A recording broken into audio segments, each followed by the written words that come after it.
Dando continuidade à história de Matilda. Ditado pelo espírito de Matilda. Psicografado por Roseli Perrotti. Já do lado de fora pude ver melhor a fazenda. Era muito extensa e havia canavial por todos os 4 lados do casarão. Parecia que ao longe havia pequenas clareiras no meio do canavial. Então perguntei curiosa para Natasha. Natasha, por que tem esses pequenos clarões no meio do canavial? Ah, essas clareiras nada mais são do que parada de descanso dos negros, porque fica direto dentro do canavial. É bem penoso, coça muito e também tem todo tipo de bicho. A clareira afasta os bichos e os negros podem descansar um pouquinho da lida. Lá também recebe as comidas para aguentar o dia de trabalho. Nossa, é muito grande aqui, Natasha. Fala Matilda, olhando para os morros ao redor da fazenda e imaginando os milhões de pés de cana que havia ali. Aqui só tem cana de açúcar, Natasha? Não, senhorinha, o patrão também planta café, mas para outra divisa já. É um pouco mais adiante, sem roseiras. Linda, linda. Lá tem senhoras brancas que cuidam. Só fui lá umas 3 vezes e quando volto trago sempre uma rosa para a senzala. É a luz na senzala naquele dia. Nossa, que bonito deve ser. Será que poderei ir lá? Sei não, senhorinha. É melhor pedir pro senhorzinho.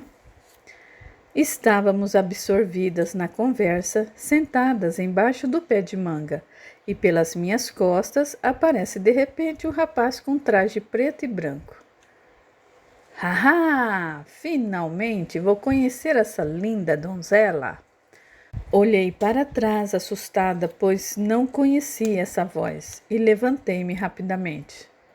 Olá, sou Felipe, irmão mais novo de Henrique. Estendeu-me a mão na intenção de beijar a minha. Sorriso fácil, de pele bem clara, rosto quadrado e olhos de um escuro como se fossem 2 jabuticaba. Em seu sorriso apareciam 2 covinhas em sua face. Estendi a mão educadamente e agradeci. Olá, chamo-me Matilda, sou de Portugal. E apertei a boca entre os lábios para não falar mais do que poderia. O ar jovial, bastante simpático, sorriso fácil, também muito tagarela.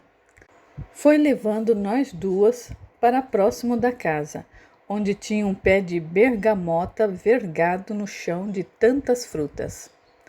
Gostas de bergamota, senhorita? Olhei para a fruta, cheirosa, mas parecia uma mexerica ou tangerina. Não conheço essa fruta. Não creio ter visto lá em minha terra. Porém, parece muito com a mexerica que temos lá. Ele descascou a fruta e deu a mim, mas parecia uma mexerica mesmo. Muito mais doce, aliás. Deliciosa! Falei com o suco a escorrer pela minha boca. Muito obrigada. Falei, dando um pedaço para Natasha, que olhou para ele e o mesmo balançou a cabeça, autorizando que pegasse. Ao longe, alguém faz um forte assovio, e Felipe, olhando para o local, fala: já estava demorando para descobrirem-me. Tchau, senhorita Matilda. Logo poderemos conversar mais. Curva-se em reverência e saiu correndo. Que rapaz agradável, simpático, jovial, bem diferente do Henrique, carrancudo e sério. Falei, e Natasha me puxou pelas mãos. Vamos entrar, senhorinha. Não estava programado da senhora conhecer Felipe, não. Esse é aquele mulherengo que eu lhe falei. Galanteador, lindo mesmo, né? Mas senhorzinho Henrique não há de gostar, não. Então vamos entrar.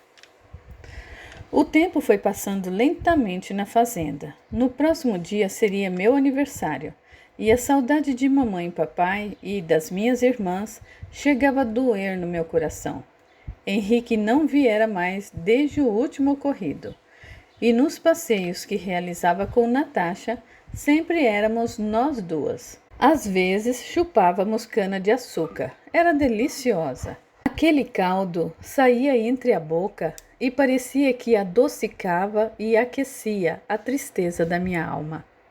Ninguém falara nada, e eu tampouco perguntava muita coisa, com receio de prejudicar Natasha e Dona Maria. Perdida em meus pensamentos, ouvi um barulho estridente na casa, e mesmo a pessoa falando de longe pude ouvir. Cheguei! Cadê minhas mucamas para me servir e meus filhos para podermos contar um pouco de história?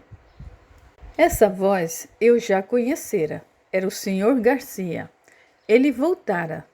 Nossa, que vontade de quebrar essa porta e atirar-me contra ele, esmurrá-lo até cair ao chão. Onde estarão as minhas irmãs? E as minhas amigas? O que fizera com o meu pai? Coitado do meu pai. Será que foi ludibriado por um lacaio sem personalidade, falsificador de documentos? Nesse dia, lembro-me que Natasha somente abrir a porta, deu-me o prato de comida e saiu rapidamente dizendo: Senhorinha, hoje a senhorinha come sozinha, tenho muitas tarefas. Tentei em vão segurar a porta, que fora fechada rapidamente. Comecei a bater na porta freneticamente. Rapidamente Henrique abriu e entrou. Pediu silêncio com a mão na boca. Fique quieta. Terá a hora certa para dirigir-se ao meu pai. Não quero saber. Quero falar agora, senão vou gritar. Se gritares, juro que ficarás sem refeição e a minha promessa será cumprida. Tanto faz. Já não aguento mais essa demora em solucionar o meu problema.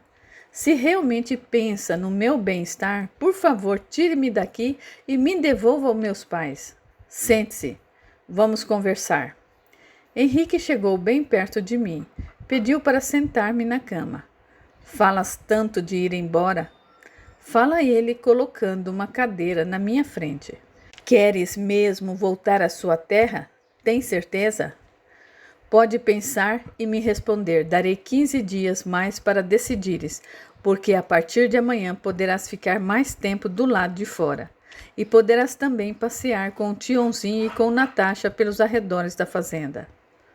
Arregalei os olhos assustada pelo que tinha ouvido e pensei, nossa, realmente será muito bom andar por todos os lugares, ver pessoas, conversar, olhar a rotina de todos.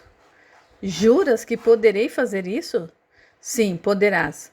Atenderei seu pedido até quando chegarmos ao mês de dezembro, onde mudarei de atividade na fazenda e creio que não terei muito tempo mais para ti.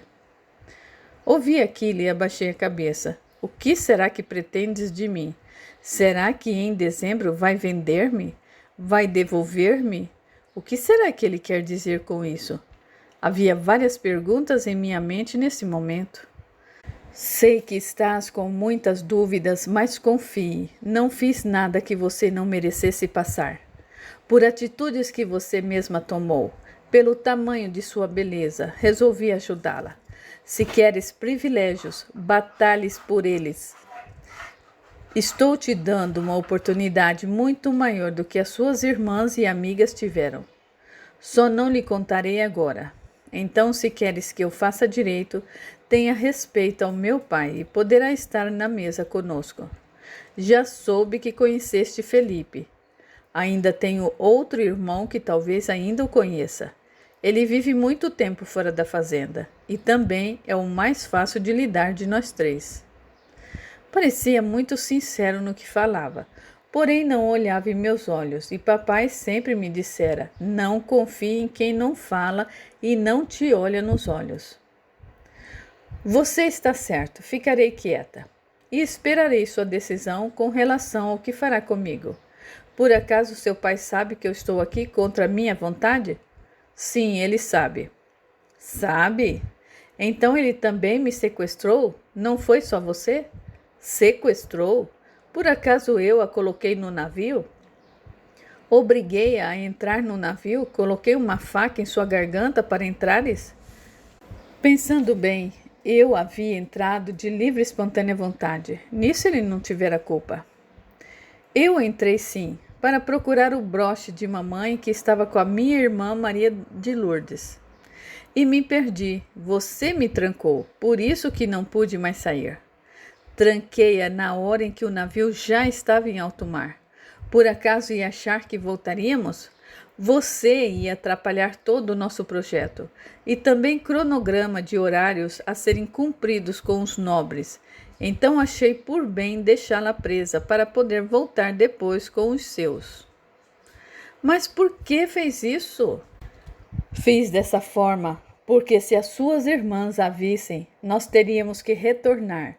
Então elas não cumpririam o que prometeram. E seu pai assinou em contrato. Acha realmente que elas deixariam que ficasse no Brasil longe dos seus pais? Pela pouca idade que tens? Meu pai já tinha tudo certo e encaminhado para cada uma de suas irmãs e amigas em São Paulo, e você somente as atrapalharia.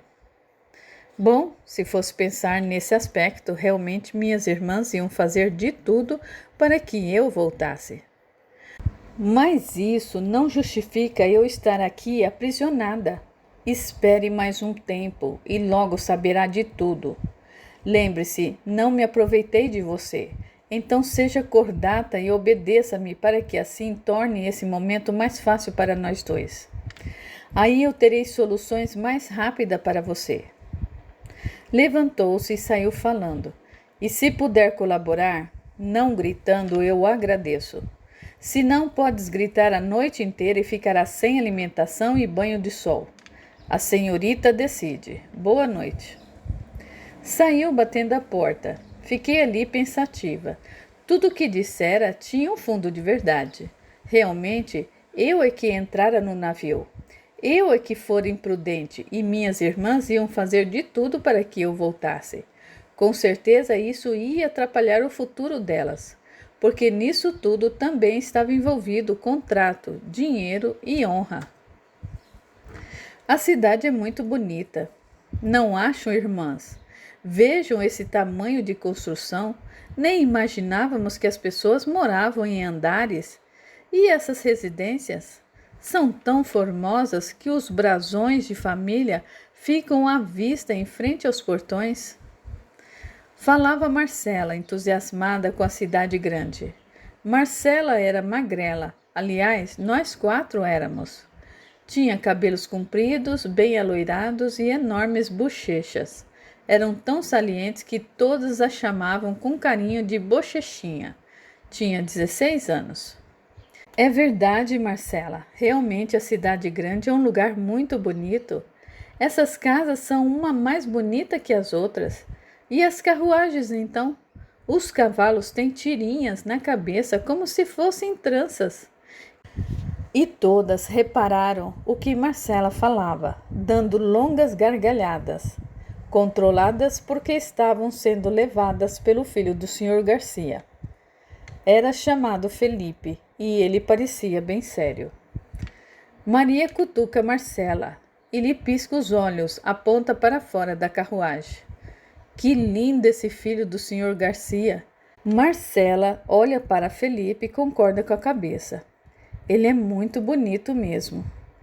Maria tapa-lhe a boca para que lá fora não se ouvisse a conversa. Psiu, fale baixo, ele poderá ouvir lá de fora. Mais cedo, próximo à fazenda, Sr. Garcia dá as instruções ao filho Felipe. Filho, leve essas 3 senhoritas na casa da senhora Ana, que as aguarda para receberem boa educação e refinamento. Servirão de empregadas na casa de fidalgos da capital. Sim, senhor, pai, que seja feita a sua vontade. As 3 se olharam admirando um rapaz tão cortês. Podem entrar, por favor? Ele lhes abre a porta da carruagem. Sou Felipe, o mais novo filho do meu pai. Fala logo que o Sr. Garcia as apresenta. Eu sou Marcela, esta é Maria e esta é Marta. Temos muito prazer em conhecê-lo. Marcela logo se adianta. O prazer é todo meu. Fecha a porta educadamente e fala já do outro lado. A viagem é um pouco cansativa. Pararemos para necessidades de alimentação e para banhar os cavalos. Depois seguiremos rumo a São Paulo. Possivelmente chegaremos ao amanhecer. As moças se entreolharam e falam praticamente juntas. Vamos dormir na carruagem? Sim, senhoritas, é tudo o que podemos fazer. 2 carruagens estão indo ao mesmo tempo para São Paulo. Nesta irão vocês, que são irmãs, e na outra irão vossas amigas. Peguem cobertas e travesseiros e acomodem-se o melhor que possam. Nesse momento, Maria, mais velha, põe a cabeça para fora e fala: Não vai conosco, senhor Garcia? Não, não, senhoritas. Fico aqui a resolver os assuntos que deixei pendentes com vossos pais. Partam em paz. Sejam cordatas e aceitem a proposta de melhora de vida. Boa viagem. As 3 acenam para fora da carruagem e vão olhando o senhor Garcia ir diminuindo aos poucos pela distância. Dentro da carruagem ficam trocando histórias e falando. Como será que mamãe e papai estão? Será que poderemos enviar-lhes carta? Se pudéssemos enviar-lhes cartas, receberíamos também e saberíamos como eles estão e Matilda também? Verdade, Marta. Temos muita saudade, mas agora estamos muito melhores. Veja os nossos vestidos. Mostra suas vestimentas formadas de saias compridas e redondas, cheias de fitas e laços fabricadas em seda. Realmente, nós estamos muito bem trajadas e também bem alimentadas. Bendita a hora que apareceu o Sr. Garcia em nossas vidas. Tirando a saudade que sentimos de mamãe e papai e Matilda, só não tenho saudade do nosso trabalho. Fala Marta. Eu também não tenho, retruca Maria e todas concordam. Foram conversando até altas horas e devagar o cansaço se fez. Cochilavam nos bancos da carruagem, uma encostada na outra, Marta e Maria de um lado e Marcela sozinha do outro lado. A carruagem ia com 4 cavalos, mas Felipe e o senhor Moreno na frente, chamado Wesley. Iam parando em seguida, porque haviam muitas carruagens a trafegar na estrada. Pararam na primeira estalagem depois de mais ou menos 5 horas. Felipe abriu a porta da carruagem e falou: Vamos, senhoritas. O toalete fica à esquerda do salão. Comeremos algo e partiremos.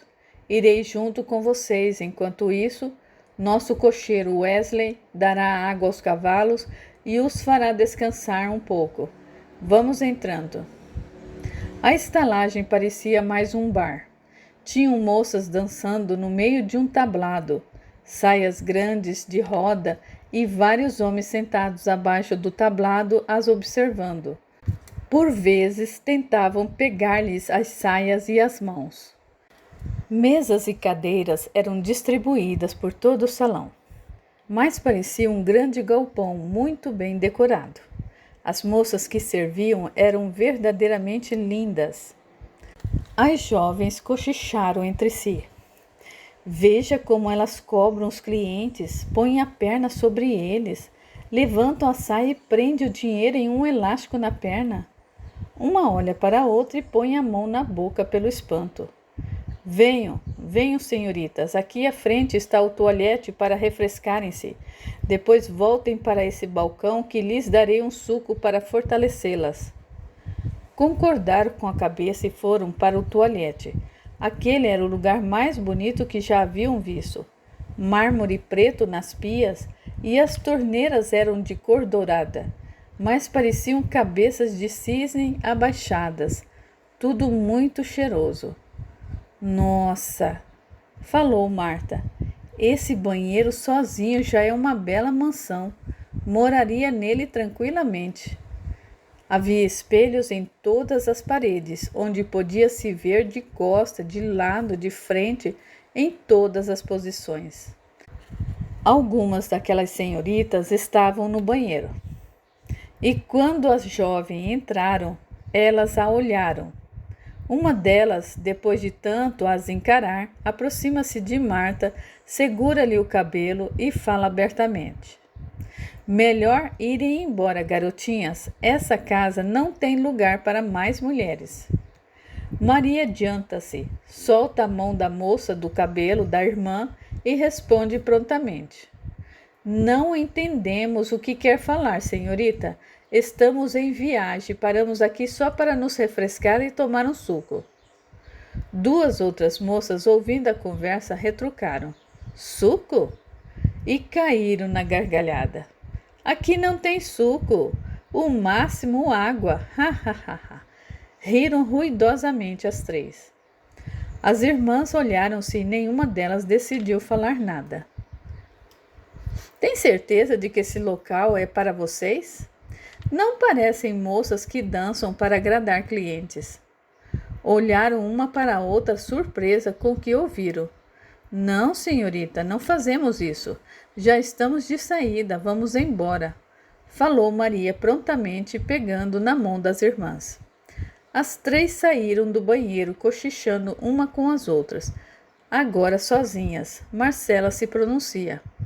É bem estranha essa estalagem. Será que aqui seria aquele lugar que em Portugal chamam de casas de mulheres felizes? As duas concordaram com a cabeça. Então vamos logo embora. Ao saírem já bem na porta do banheiro, um rapaz encostado no batente com um palito entre os dentes puxa Marta para o lado. Mocinha bonita, vai trabalhares aqui? Diga-me seu nome. Rapidamente, Felipe tira o braço do rapaz do corpo de Marta e o empurra para longe, fazendo-o cair por entre as cadeiras. Tenha respeito às senhoritas. Não sabes distinguir mulheres de família de mulheres de salão? O rapaz indignado levanta-se rapidamente e parte para cima de Felipe. Quando ia desfechar um golpe no rosto de Felipe, sua mão é segurada por Wesley. Não bata no patrãozinho, não. Wesley era um negro de pelo menos 2 metros de altura, forte, muito bonito, pele bem lisinha e sorriso muito branco.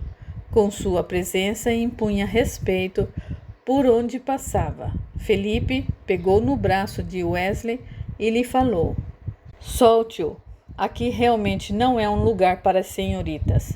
Vamos, pararemos numa próxima estalagem.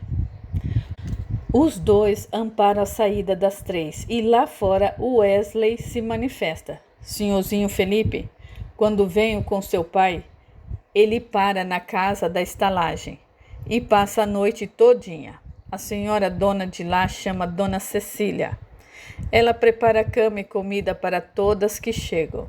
Seu pai é muito bem recebido. Deve ser daqui umas 2 horas e já estaremos lá. Daí o senhorzinho e as senhoritas podem descansar. Que acha? Ótimo, Wesley. Vamos para lá. Desculpem pelo transtorno. Esse local já foi muito calmo. Subam, por favor. Falou Felipe, abrindo a porta para as três sentarem na carruagem. É muito bonito Felipe e o Wesley também. Gratas pela ajuda dos cavalheiros, elas cochichavam. Tome consciência, Marta, não está aqui para namorares. Maria ouve o sussurro de Marta e fala: lembre-se, estamos aqui para unicamente trabalharmos e mandar dinheiro para os nossos pais. Também com o tempo, se nos afeiçoarmos ao Brasil, poderemos ficar, senão retornaremos à nossa terra, suprida de bens para nossa necessidade de lá. A estalagem era simples, extremamente limpa. Depois de uma deliciosa refeição de galinhada, adormeceram cansadas pelo longo trajeto. O sol já se fazia forte quando chegaram na capital. Vislumbrando as casas e apartamentos que subiam uns mais altos que os outros, as três admiravam a paisagem e comentavam tudo o que viam. Eram muitas carruagens, muitas que às vezes tinham que frear abruptamente. Pararam numa casa que tinha uma grande escadaria. Desde o portão, nas laterais, 2 grandes leões, como se a observar quem por ali passasse. Já na calçada, Wesley sumiu pela avenida e Felipe, indo em frente, novamente abre o portão educadamente. Entrem, esta será a vossa moradia por um período. Cuidado com os cães que a senhora Ana tem. São altos e magros e só mordem se ficares com medo. Então entrem sem alarde e ande devagar pela escadaria. Depois do portão, um enorme jardim com plantas e muitas flores nos canteiros. Uma enorme estátua no jardim com um vaso na ponta derrubava água dentro de um pequeno lago, que chegando mais perto podia-se ver vários peixes coloridos, muitos mesmo. Havia também grandes gansos brancos que, quando as viram, correram para cima delas, com suas asas abertas, e um barulho ensurdecedor saíam de seus bicos. Maria baixou-se preocupada em ser mordida. Um assovio veio de longe, de um senhor que trajava uma roupa preta. Todos os animais voltaram-se para ele e correram sentido contrário delas. Levante-se, disse Felipe, estendendo a mão para Maria. Geralmente eles não fazem isso, mas podem tê-las estranhado.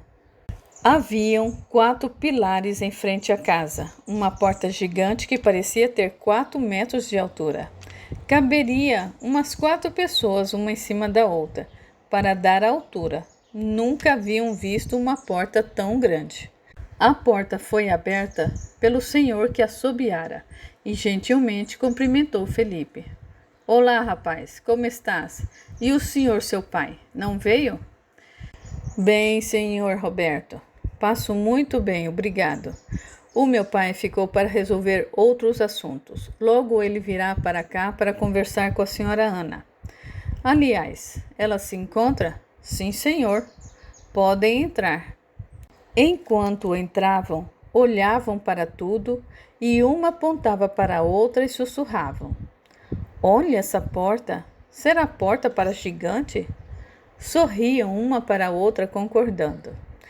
Entraram numa sala onde podiam se ver no chão de tão lustroso. Sofás espalhados pela sala, todos brancos como neve. Nos cantos haviam arabescos decorando as paredes. No centro da sala, bem no meio, havia uma árvore que subia até os andares de cima. E o interessante é que ela tinha as folhas ainda. E quando se olhava para cima, via-se uma cobertura transparente que cobria em parte os galhos de cima da árvore. Ao redor dela, no chão, haviam pequenos bancos, todos eles emoldurados e com arabescos de flores que completavam a decoração. Era uma casa de 2 andares, uma escadaria toda branca do lado direito e uma também do lado esquerdo. As paredes de baixo eram decoradas com inúmeros quadros, uns mais lindos que o outro. Foram conduzidas para os sofás e ficaram quietas olhando uma para a outra.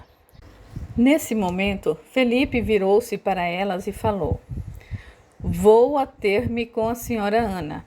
Já retorno. Fiquem à vontade, só permaneçam aqui, por favor. Concordaram com a cabeça e continuaram admirando aquele lugar tão bonito e singelo. Em minutos, retorna acompanhado de uma moça lindíssima, alta, magra, vestido rodado de cetim e veludo vinho. Contrastavam com a brancura de sua pele. Felipe a trazia segurando sua mão. Marta olhou a cena e sentiu-se incomodada pelo tratamento que Felipe dedicara à senhora Ana. Marta era mais cheinha, se podia se dizer assim. Fina cintura com silhueta arredondada, olhos castanhos perspicazes, cabelos loiros cacheados, estatura de 1,50 m. Estas são as senhoritas, veja com seus próprios olhos como são belas. Realmente um achado, Felipe. Começaremos amanhã mesmo as aulas de etiqueta, alemão, francês e inglês. Em 40 dias estarão prontas para serem apresentadas aos fidalgos da sociedade brasileira. Acredito que já conversou com elas. Olhou para Felipe, que abanou a cabeça negativamente. Na realidade, não contei nada a elas, só sabem que trabalharão, mas não falei datas nem onde. Deixei essa parte para você, querida senhora Ana. A moça, como demonstração de carinho, aperta o braço de Felipe e os dois trocam um sorriso carinhoso. Bom, senhoritas, chamam-me Ana. Senhora Ana para vocês todas. Sou educadora e minha função é ensiná-las a ter classe perante a sociedade. Aqui dizemos que não bastam ser ricas, tem que se ter classe. E como sabemos que não são ricas, então terão classe. A partir daí, cada uma de vocês será colocada numa posição de que serão beneficiadas e ingressadas na sociedade para o resto de suas vidas. Basta para isso seguir as instruções que lhes darei. Depois de explicado, estendeu a mão para cada uma delas e elas retribuíram. Agora, ausento-me, senhoritas. Nos veremos ainda pela manhã. Talvez tomemos café juntos. Depois voltarei para a fazenda. Com licença. Felipe abaixou a cabeça em reverência e saiu da sala educadamente. Já haviam se passado meses e os pais, sem nenhuma notícia das filhas, já começavam a ficar preocupados. Não chores mais, Maria. Sabemos que Matilda ingressou no navio junto com as nossas outras filhas. Já lestes bilhete do rapaz chamado Henrique mais de 100 vezes. Ela é muito nova, marido, muito nova, falava Dona Maria, colocando as mãos nos olhos vermelhos de tanto chorar. Ela é tão nova e não entende nada do que farão suas irmãs no novo país. Agora ficamos sem nenhuma filha. Bom, Maria, não achei excelente ideia mandar nossas filhas para longe, mas já que foram, logo teremos notícias. Agora temos que esperar e renovar a nossa fé em Deus, porque tudo Ele sabe e só Ele nos salvará. Certo dia, o Sr. Jorge entra esbaforecido e se aproxima de sua mulher, que, amuada no canto, limpava algum peixe e os colocava no sol. Que houve, Jorge? Fala Dona Maria, levantando-se e secando as mãos. Venhas comigo, venhas. Venhas ver com seus próprios olhos o que eu tenho a lhe mostrar.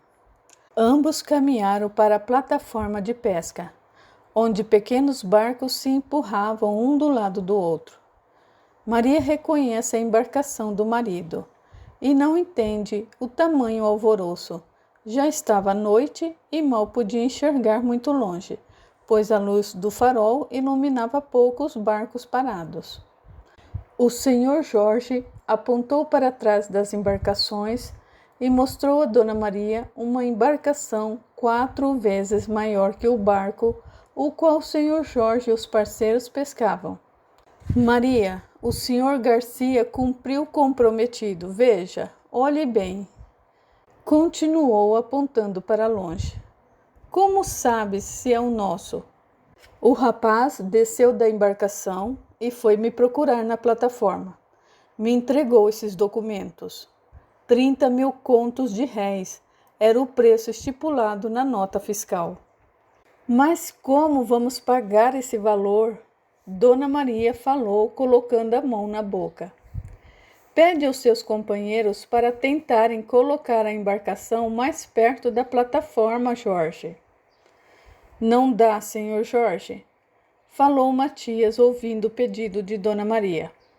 Não existe espaço para esse tamanho de embarcação. Uma embarcação desse tamanho terá que ser colocada em outra plataforma. Tens razão, Matias, mas lá sei que é mais caro também os valores de pernoites. Senhor Jorge, preocupe-se com os valores depois. Agora tens que pensar em preservar esse bem e tratar de trabalhar muito para garantir os pagamentos. Sabe que muito te estimo e tenho intenção de melhorar de vida. Amanhã mesmo iremos em alto mar e poderemos reservar galões de sal para preservar os enormes bacalhaus que pescaremos. Isso, falou o Sr. Jorge, entusiasmado pelas palavras sinceras do amigo Matias. Dona Maria pôs a mão na testa e pensativa admira o enorme barco que chegara. Calma, Maria, sabes que pagaremos por parte do pescado e também as nossas filhas que enviarão dinheiro para ajudar-nos aqui.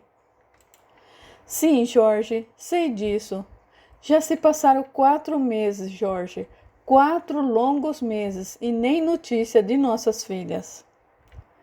Nesse momento, o Sr. Jorge se abaixou e ajoelhou aos pés de Dona Maria. Maria, ele cumpriu essa promessa, com certeza cumprirá as outras. Mostre a Dona Isilda que ele cumpriu o comprometido. Dessa forma ficará mais tranquila com relação às meninas dela também. Está certo. Dona Maria saiu correndo para dentro dos casebres. Agora a nova moradia de ambas as famílias.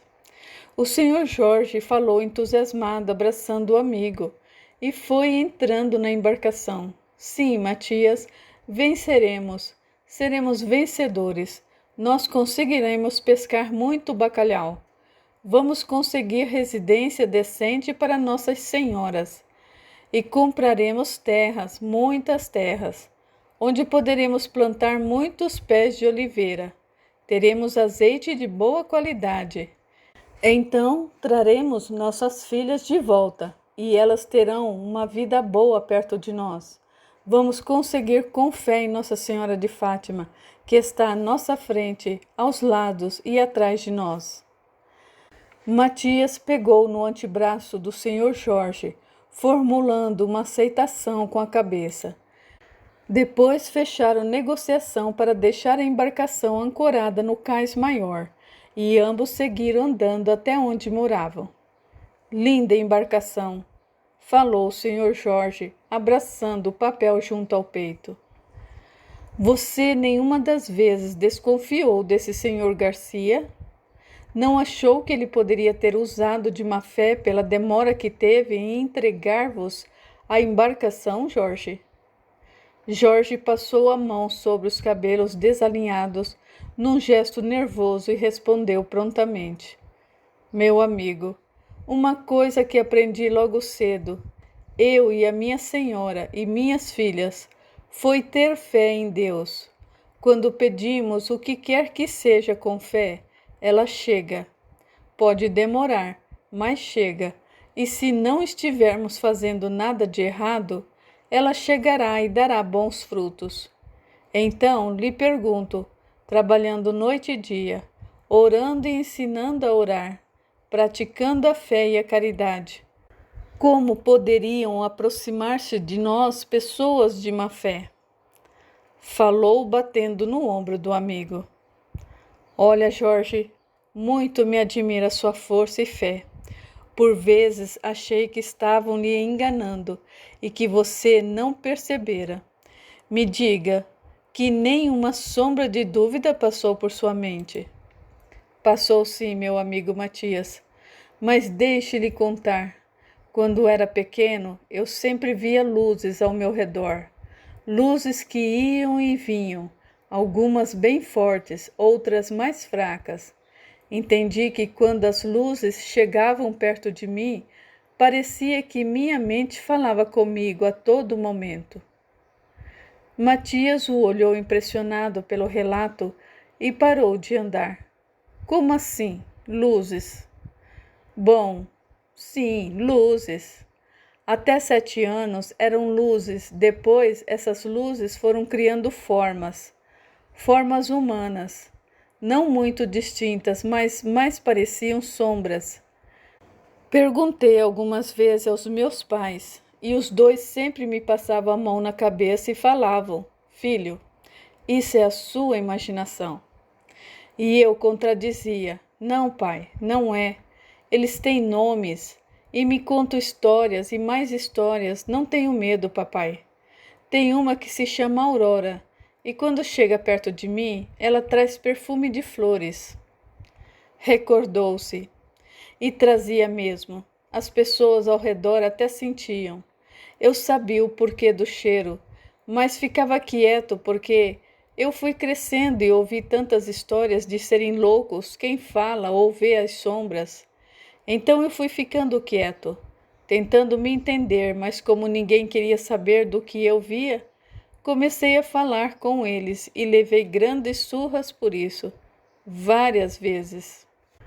Está falando sozinho? Tá querendo ser louco? Mamãe mandava o chinelo na minha bunda. Por vezes era o meu pai quem vinha de cinta dar-me umas boas cintadas.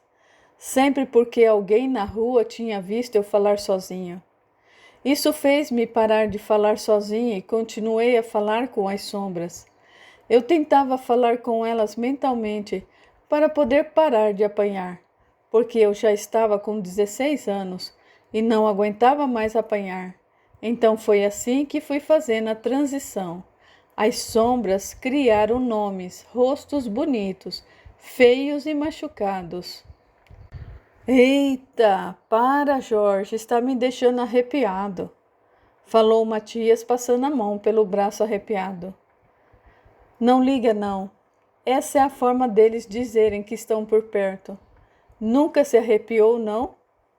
Eita, que eu vou embora sozinho já já. Você não tem medo, mas eu tenho. Aff, falar com alma penada? Imagina. Não conta isso para ninguém não, senão o povo vai se afastar de você. Viu? Por isso nunca contei nada a ninguém. Até com Maria eu procuro evitar de falar. Mas comecei esse assunto porque você me perguntou se eu confiava no Sr. Garcia. Então vou lhe responder. Os espíritos que eu ouço me dão conselhos. E pouco tempo antes, Maria tinha feito um pedido a Nossa Senhora de Fátima. Ouvi nitidamente no meu ouvido. Vai dar certo. É chegada a hora de mudarem de vida. Orem e vigiem. Eu ouvi isso. Então, quando eu recebi o Sr. Garcia, eu lembrei do fato e somente agradeci. E acreditei piamente no que ele nos passou. E Maria também. Eu posso te dizer que não é tão mal assim ver e conversar com eles.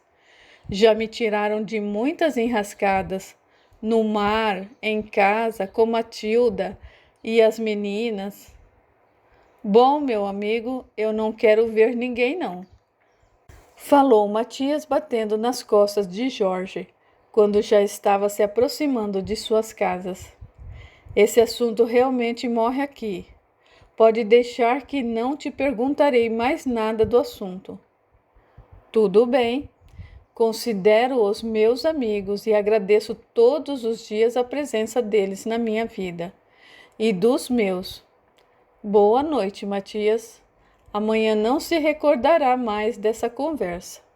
Obrigado e durma com Deus. O Sr. Jorge virou-se para entrar no seu casebre e reparou que a porta estava aberta.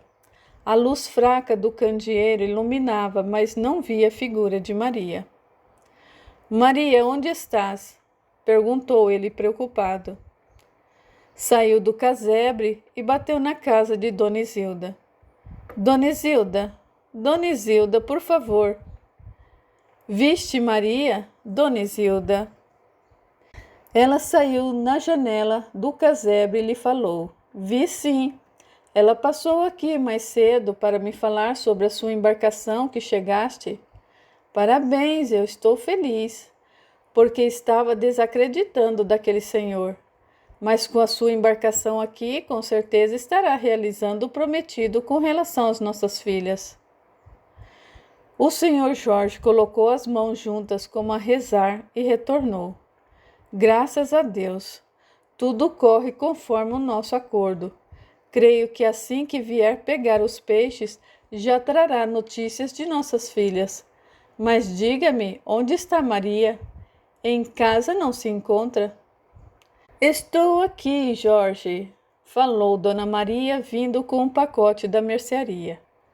Hoje vamos celebrar. Fui buscar aquele vinho que gostas.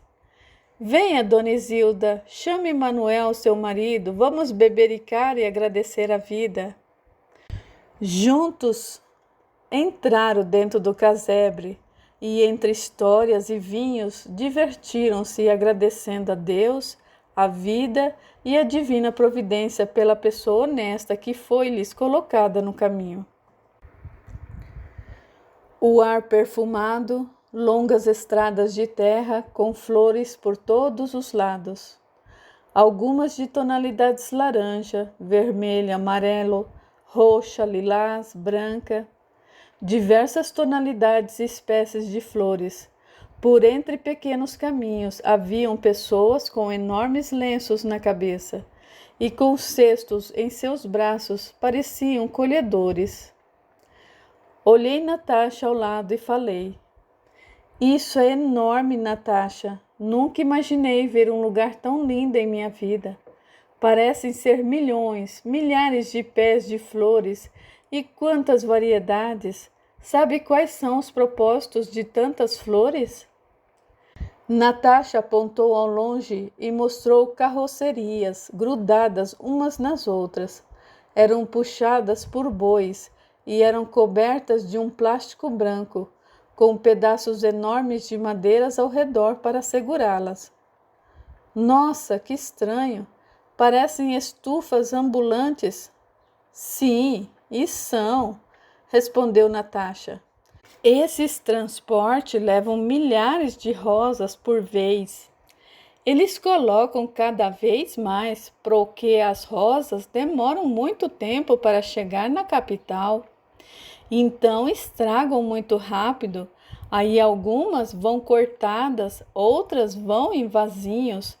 Deixa chegar lá mais perto que mostro para a senhorinha. Vou ficando cada vez mais vislumbrada com tantas qualidades de flores e cores. Descemos num campo onde não havia flores, mas havia uma enorme estufa coberta por um enorme plástico transparente. Pode entrar, senhorinha. Aqui só entram compradores e pessoas autorizadas. Falou-me um rapaz branco que abria a porta de plástico para todos. Percebi que olhara para Natasha ao meu lado e piscou para ela. Era realmente deslumbrante a visão das flores. Rosas, crisântemos, antúrios, palmas, variedades imensas, rosas enormes de várias cores. Também havia algumas árvores que seguravam as estufas em pé. Os troncos das árvores eram enfeitados até o topo com lindas orquídeas penduradas. Estas pareciam muito delicadas. Eram enormes corredores até o fim da estufa. Para mim, deviam caber aqui dentro umas 500 pessoas, já para imaginar o tamanho do lugar. Vi que no final da estufa havia enormes vasos. Entre, senhorinha, aqui temos mais vasos. Me abriu um lugar onde também havia plantas e haviam vasos praticamente da minha altura. Olhei para Natasha abismada. Nossa, posso morar dentro de um deles. Falei segurando a boca num sorriso e, de repente, eu senti um frio no meu corpo, como se o meu cabelo tivesse sido puxado levemente. Olhei para trás para um movimento que fez meu cabelo e, no meio de tantas pessoas, eu pude distinguir um rapaz alto de chapéu que vinha em minha direção. Olhei para Natasha pedindo socorro e ela, dirigindo seu olhar para onde eu olhava, entendeu a minha aflição. O que está fazendo aqui? Ele é louco. Posso desonrá-lo aqui na frente de todas essas pessoas. Será que ele acha que eu não teria essa coragem? Firmei o pé no chão e virei-me totalmente para Henrique, que aproximou-se com um sorriso e, com as mãos escondidas atrás do seu corpo, estendeu-me um lindo vaso de peônias. É sua. Escolhi para você. Falou, entregando-as a mim. Peguei rapidamente e só a passei para as mãos de Natasha, e ela, assustada com a minha atitude, quase a fez cair. O que fazes aqui? Sussurrei para Henrique, virando-me de costas para ele. O mesmo, percebendo minha atitude de rebeldia, afastou-se um pouco e pegou-me pelo braço na parte de trás. Quando me virei novamente, já estava com ele quase encostado em mim. Dei um pulo para trás, mas as suas mãos vigorosas agora seguravam os meus 2 braços. E não caí porque neste momento puxou-me para perto do seu corpo. Senti um perfume inebriante. Não saberia dizer se eram das rosas ou se era de Henrique, que agora olhava-me com os olhos de ira, com fisionomia totalmente mudada de quando chegara há pouco. Abaixou a cabeça e murmurou em meu ouvido: Não contavas com a minha vinda? Vim para partilhar o seu aniversário com você. Noto que a minha presença não lhe é bem-vinda. Falou, apertando meu braço. Sim, não é bem-vindo. Eu estava muito bem com a Natasha e o Tião. Sussurrei ao mesmo tom que ele. Deixe-me ver. Posso deixá-la então. Falou, soltando-me totalmente. Se não fosse Tião segurar-me, com certeza teria caído no chão. As pessoas começaram a perceber um ligeiro alvoroço entre nós e Henrique afastou-se de mim e cochichou algo no ouvido de Natasha. Pôs a mão na cabeça, tirou o chapéu momentaneamente com saudar-me e saiu sorridente, dando o braço à primeira moça que viera ao seu encontro. A mesma sorridente e feliz por estar ao lado dele. Olhei para Natasha, que, vendo a minha afeição, abaixou a cabeça sem querer e esclareceu-me. Que te falou, Natasha? Nada, senhorinha. Só disse para divertir a senhorinha ao máximo que eu podia, porque logo partirá e quer que a senhorinha tenha uma boa lembrança desse dia florido que ele te deu. Olhei para Natasha ressabiada. Ainda desconfiava se realmente ele falara isso. Virei para olhar eles novamente, mas não os vi. Natasha percebeu que eu o procurava, mas nada disse. Discretamente pegou em meu braço e forçou-me a virar-me para continuarmos o passeio. Estava realmente encucada com aquela aparição, e não só a aparição como o sumiço, que fora tão rápido quanto viera. Tentei prestar atenção a tudo que Natasha me mostrava, mas na minha mente agora tentava entender a mensagem. Ele partiria? Eu estava de partida da fazenda? Era isso? O que será que ele tensionava? Realmente, ficava a imaginar se Henrique era um anjo ou um demônio. Com esse pensamento formulando em minha mente, um enorme calafrio passou por minha alma. Pedi a blusa para Natasha e ela virou a me olhar porque fazia imenso calor ali dentro. Procurei furtivamente Henrique por entre os presentes, mas fora em vão, pois nem sinal dele. Ele parecia outra pessoa, sorridente como quando estava com aquela moça. Ficava mais bonito do que já era. Poucas vezes sorria para mim, mas com aquela moça parecia que se conheciam há longas datas. Seria amigos, namorados, amantes? Balancei a cabeça para dispersar o pensamento e percebi que quando dei por mim a carruagem parava na frente da fazenda. Tião já com a mão estendida para eu descer. Nossa, já chegamos! Passou tudo tão rápido. Muito obrigada, Tião e Natasha, pelo ótimo dia. Sinto-me recompensada por ser meu aniversário. Nunca tive um presente mais bonito. Falei para os dois. De nada, senhorinha. Foi muito bom caminhar com a senhorinha e com a Natasha. Tião abaixou a cabeça educadamente. Agora a Natasha me encaminhava para o quarto. Quando abriu a porta do quarto, ela me falou. Senhorinha, já que é bem tarde, preciso cuidar dos meus meninos se a senhorinha não se importar. De manhã eu já tinha colocado sua roupa de banho e sei que o seu jantar já está sobre a mesa. Olhei para dentro do quarto e respondi prontamente. Está ótimo, Natasha. Podes ir. Eu posso banhar-me sozinha naturalmente. Também estou cansada e pretendo banhar-me, jantar e dormir.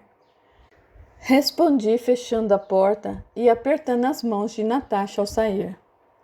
Que dia maravilhoso! Pensava, se não houvesse aquele imprevisto do Henrique, o dia teria sido mais divertido. Além de aparecer sem ser convidada, ainda traz aquela moça a tiracolo. Só poderia tê-la trazida, afinal, aparecerá de onde? Perto da mesa, uma pequena caixa com dizeres e um bilhete de parabéns chamou a minha atenção. E eu a abri, incrédula que alguém lembrara do meu aniversário. Dentro havia um minúsculo bolo confeitado de chocolate com um enorme morango no centro. Procurei qualquer sinal da sua procedência, mas não encontrei. Fiquei pensando em quem me dera tamanho carinho em forma de doçura. E logo pensei em Maria, que parecia gostar muito de mim. Foi pensar nela e a mesma apareceu na porta do quarto. Oi, Maria! Falei abraçando-a. Obrigado pelo lindo bolo. Ara, não fui eu que te dei, não, senhorinha. Foi o senhorzinho Henrique. Não deixou parper aí falando, não? Olhei para ela incrédula. Voltei para procurar o papel e nada de papel algum. Não tem nada aqui. Mas tinha. Trouxe o bolo e tinha um parper do lado. Mas não tem, Maria. Ara, pode ser que ele tirou quando voltou com a moça. Ele chegou primeiro que a senhorinha. Parei para pensar no porquê tirar o papel do bolo. Senhorinha, também já vou me recolher. Tô bem cansada hoje. Fiz tudinho sozinha sem Natasha e já estou mais velha, né? Henrique está em casa? Queria agradecer o bolo. Abracei Maria com carinho e perguntei como quem não quer nada. Eita, que tá assim, mas está acompanhado há longas horas com uma senhorita. Não posso interromper, não. Está bem, deixemos para amanhã. Obrigada, Maria, e boa noite.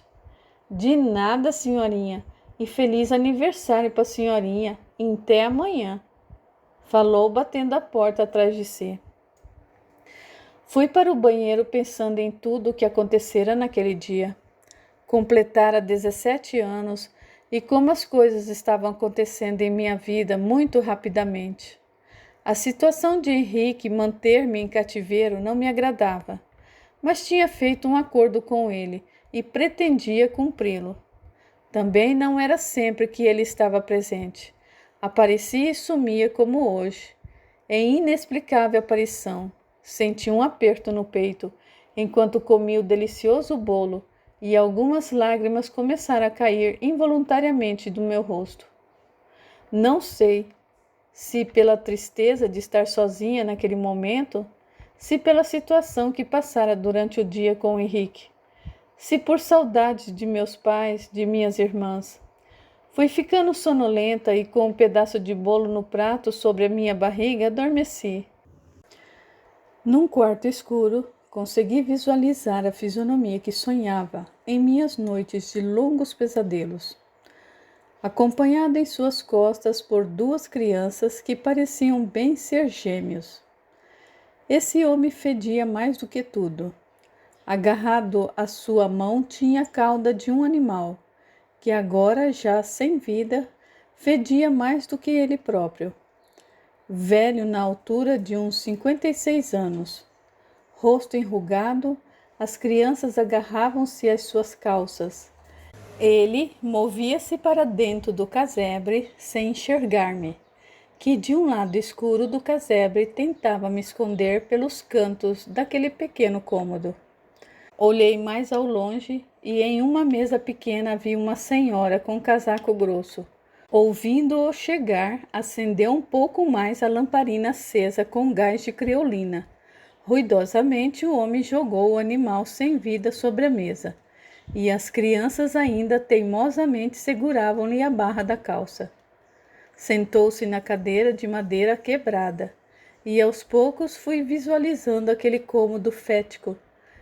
Pela porta, vi entrar de repente uma moça magra, tão magra que suas vestes maltrapilhas e rasgadas mostravam seus ossos por baixo dos panos velhos.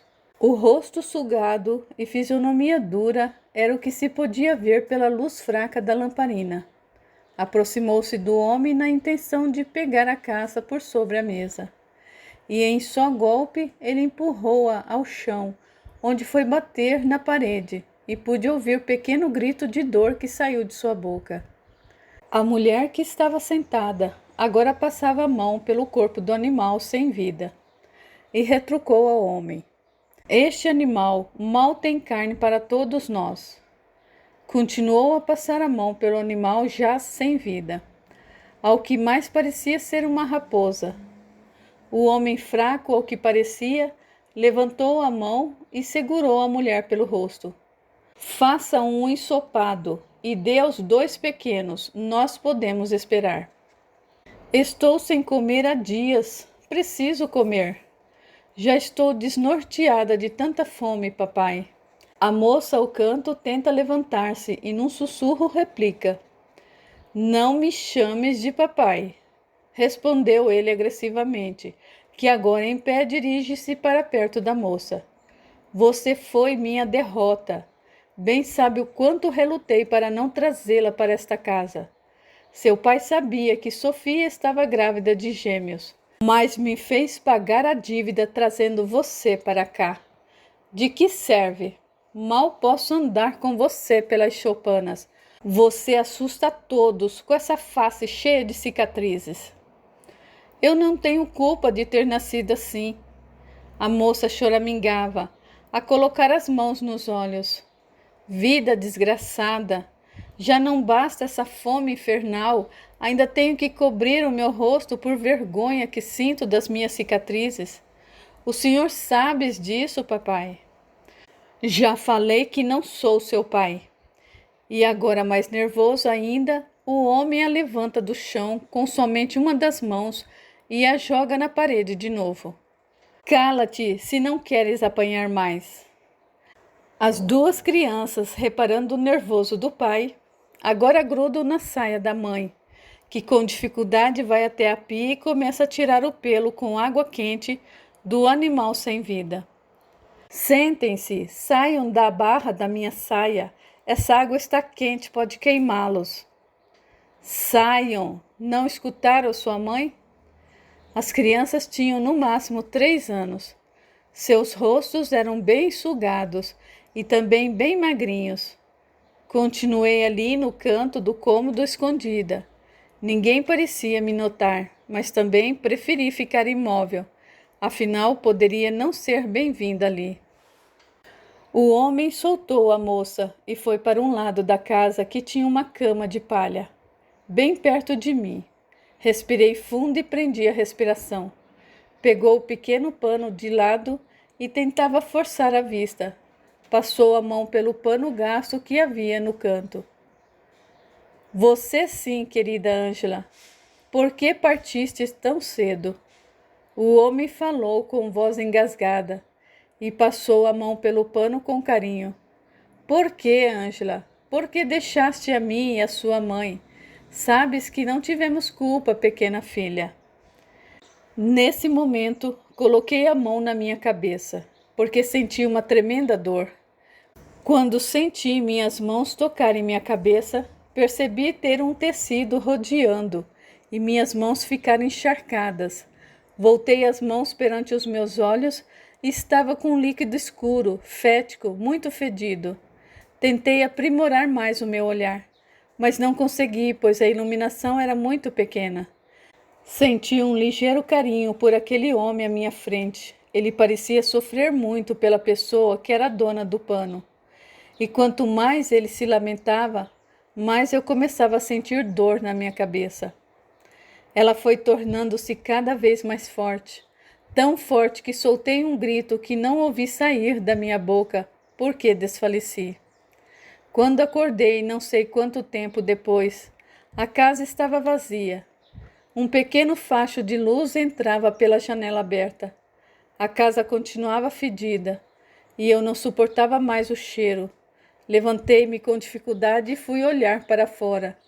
A luz do sol cegou os meus olhos ligeiramente, mas a luz era por vezes escura e às vezes clara. Não era exatamente como eu me lembrava. Tentei sair da casa, porém passei a mão pela porta fechada e ela sequer se moveu. Simplesmente minha mão passava por sobre ela e ela não movia. Passei a mão pelo vestido sujo para tirar o limo e fiz mais uma tentativa em vão.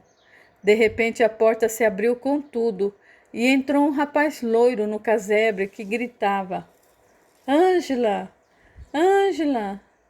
Ângela, onde está? Percorreu o cômodo todo em segundos e quando olhou para cima viu um pequeno pedaço de corda que estava ainda pendurado ao alto, o que em parte mostrava a situação do que ocorrera.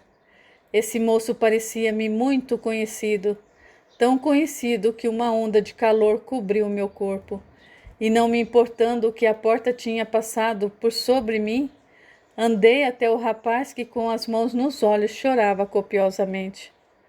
Ângela, minha querida, como fizeste isso? Ângela, meu amor eterno, que fizeste a nós? Eu disse que eu voltaria.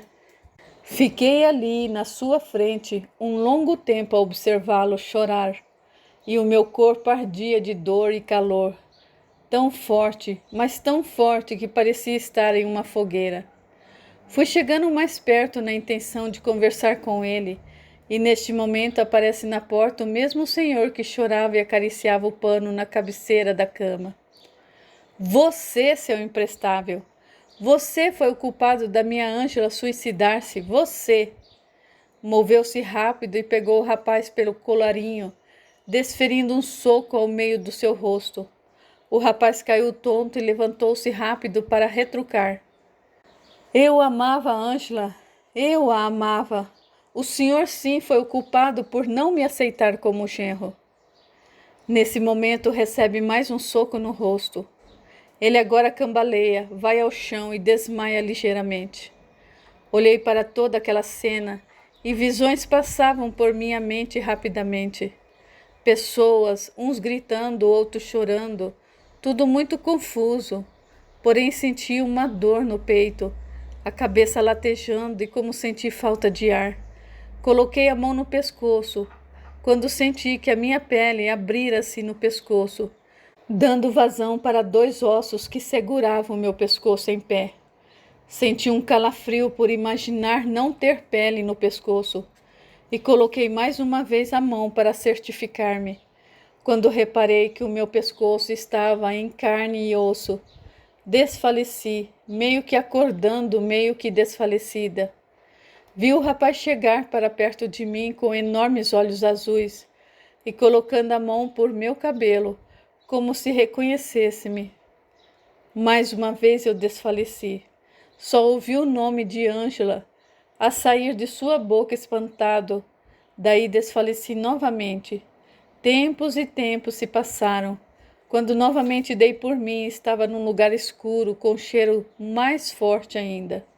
O cheiro agora se misturava a óleo, a enxofre, e tudo o que sentia ainda eram as dores na minha cabeça, no pescoço, e todo o corpo doía, como se ele estivesse sendo triturado. Fiquei sentada e encostada ao que mais parecia uma pedra. Tentei arrastar-me quando reparei que a pedra se movia às minhas costas. Não havia luz, só escuridão. Alguns pequenos pontos de fogo que iluminavam o local abriram-se rapidamente ao meu redor, e quando isso aconteceu, consegui aos poucos reparar o que me cercava. Vi o que parecia ser várias bolas tortas ao chão, muitas, muitas mesmo. Pensei talvez ser um campo de futebol, onde jogaram as bolas que furaram, mas onde seria esse local? Só consegui observar alguma coisa quando esses pequenos fachos de fogo se abriam rapidamente. Eram frações de segundos. Eles iluminavam, depois desapareciam. Fiquei não sei quanto tempo ali. Sentia que as minhas costas tocavam algo e que de vez em quando a rocha que eu estava encostada se mexia. Até que em uma dessas vezes ouvi um burburinho. Tremi da cabeça aos pés. Tentei colocar minhas mãos nas costas, pois não conseguia mover-me pelo tamanho da dor que sentia no corpo.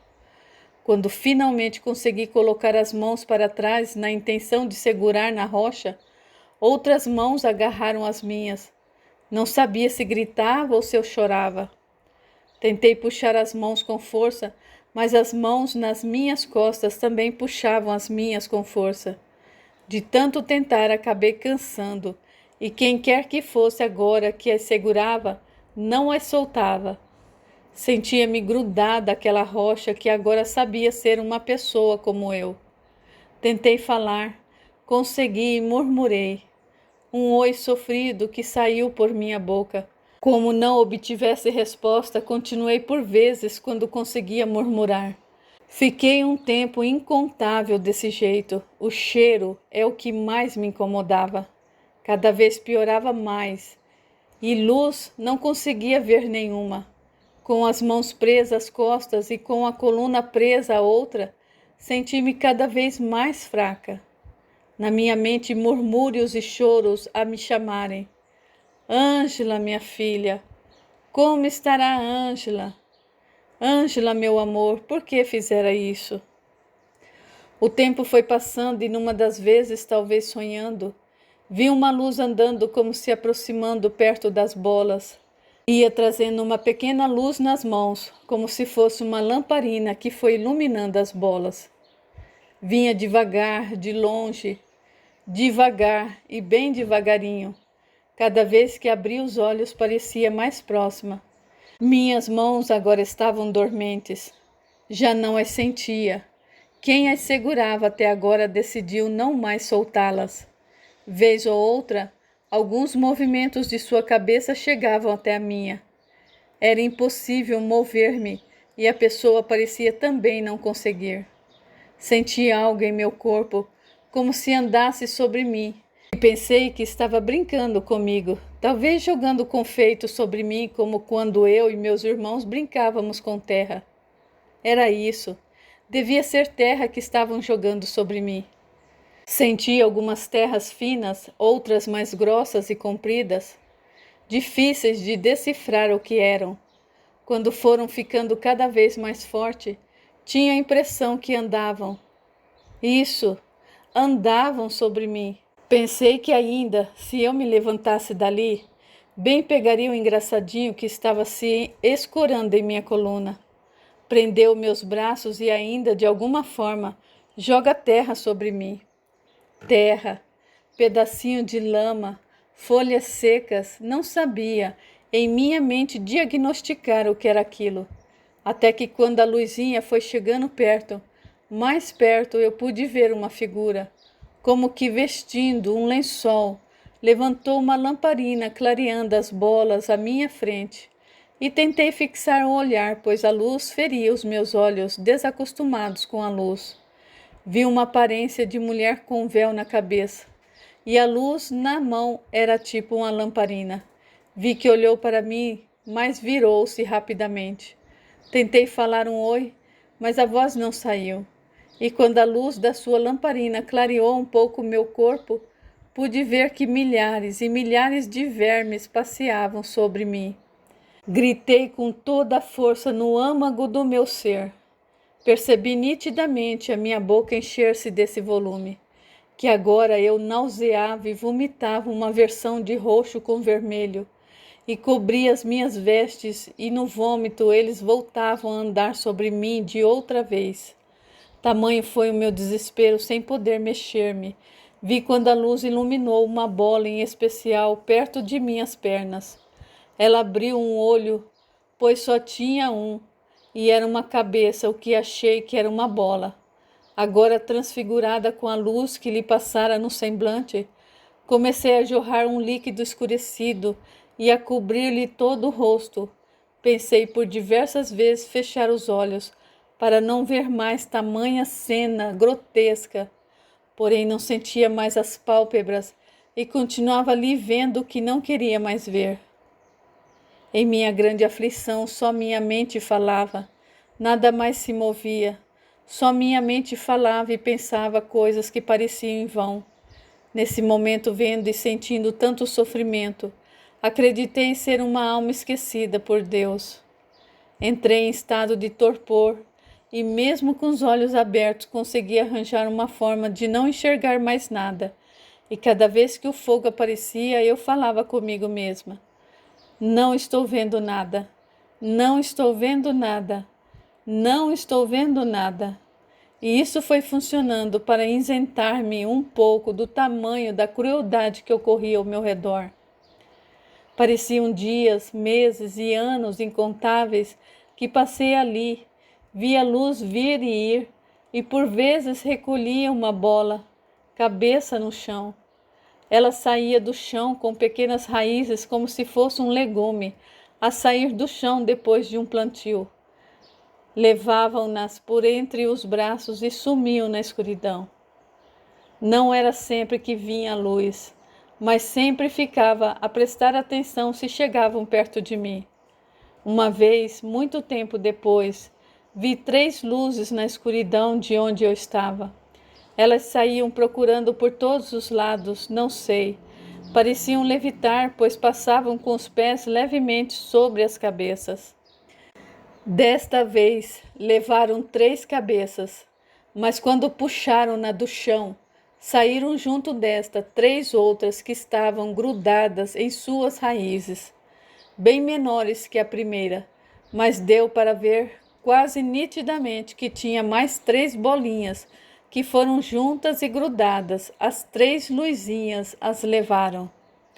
Fiquei ali a meditar sobre a vida, do porquê me encontrar ali. Não lembrava de ter sido uma filha, nem para a mamãe e nem para o papai. Papai era a pessoa mais linda e generosa no mundo para mim. Me tratava como uma princesa, mesmo sem termos praticamente nada. Mas sempre que podia, qualquer coisa que ganhasse chegava em casa e dizia: Sofia, aqui um presente para Ângela, nossa linda filha. Mamãe olhava para mim com os olhos estranhos, indecifráveis. Deveria dizer, mamãe era também de poucas palavras. Durante todos os meus 15 anos, poucas vezes vi mamãe falar muito. Só me lembrava que papai um dia chegara em casa com um pedaço de pão na sacola e quando foi abrindo, tirou de dentro um lindo broche que deu para mim. Olha, Sofia, esse broche dará a Ângela dote e qualidade de vida. Com esse broche ela poderá casar-se bem e poderá nos ajudar. Lembro que mamãe olhou para mim e disse: uma criança não sabe o que fazer com isso. Tire dela, José. Agarrei meu broche com força e falei olhando para a mamãe: estás com ciúme porque é meu, não seu. Papai me deu e não vou entregar à senhora. Lembro-me que no dia seguinte, enquanto dormia, mamãe levantou-se e foi procurar por todo o casebre o meu broche. Fingi que dormia e visualizei ela procurando. Logo eu, tão esperta que já escolhera até o marido, nosso vizinho de casa, lindo, maravilhoso. Nós trocávamos olhares e sempre que podíamos dava as mãos como se tivéssemos compromisso. E corríamos longe, longe, para ninguém nos ver. A essa altura os gêmeos deveriam estar com 2 anos e a minha mãe sempre me chamava para cuidar deles. Cuide dos seus irmãos, Ângela. Eu não. A senhora que os teve, que os crie. Lembro que mamãe levantou a mão para me bater. Sua ingrata, deixa que falarei para seu pai desse seu namorico. Deixa que vai ver se vai ficar com esse rapazinho. Olhei para minha mãe e ajoelhei-me aos seus pés, desesperadamente agarrando sua saia. Não, mamãe, por favor, cuido dele sempre. Não fales ao papai, ele vai odiar-me e também ao Fábio. Nesse momento entra o senhor José no casebre. Falar-me o quê, Maria? Mamãe olha para mim com uma fisionomia sagaz. Essa sua moleca protegida está tendo um caso com o vizinho, aquele loirinho. Vi o meu pai chegando perto de mim e todo o carinho de outrora transformara-se numa raiva sem tamanho. Pegou-me pelo cabelo e arrastou-me para o casebre fora e gritava para todos: essa menina aqui, minha filha, não é regalo para nenhum vizinho. Estão todos me ouvindo? O danado do rapaz que tentar chegar perto dela, matarei. Estou avisando. Nesse momento, várias pessoas saem dos casebres e olham para o meu pai segurando-me pelos cabelos.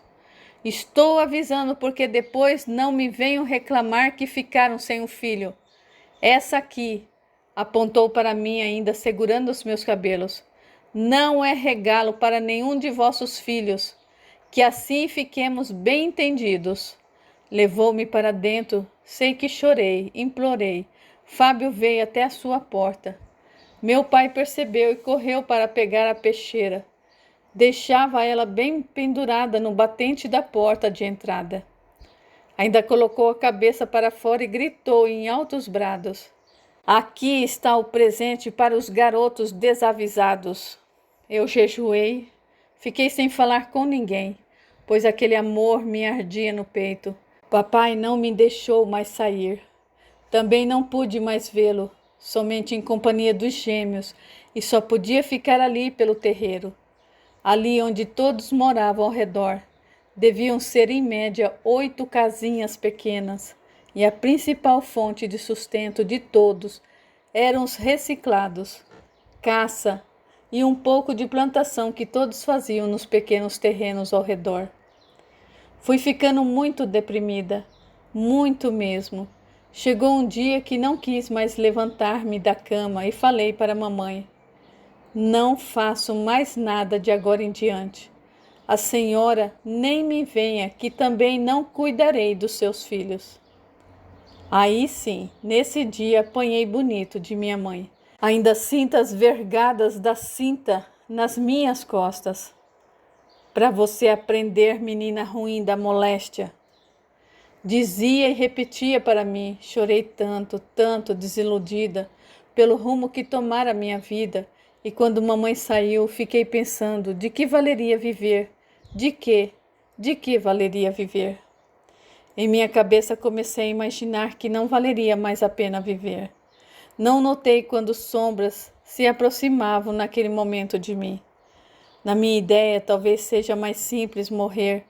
Quem sabe nascerei da próxima vez em um lar mais rico.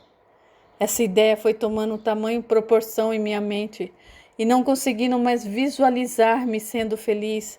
Daí peguei a corda do papai de puxar o cavalo, joguei para cima onde pegou na primeira madeira que segurava o teto. Amarrei ao pé da cama, fiz um nó grande, subi em uma cadeira e coloquei a corda no pescoço. E em minha mente falei a mim mesma: agora já sei como dar cabo à minha vida. Vai dar certinho.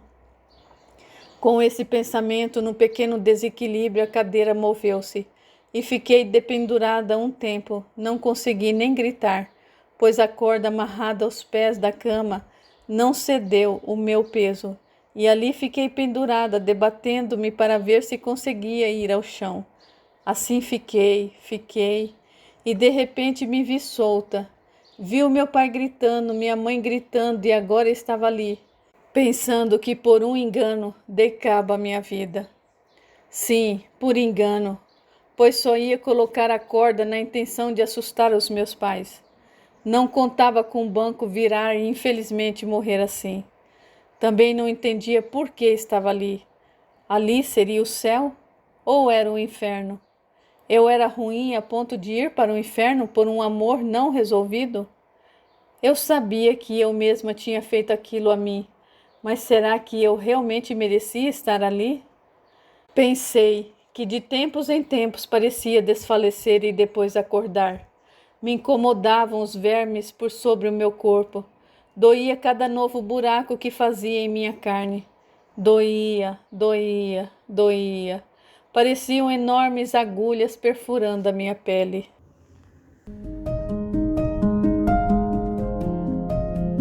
Pessoal, a história continua. E se estão gostando, não esqueça de deixar o seu like para que este vídeo alcance mais pessoas. Saibam que o seu comentário é muito importante para mim.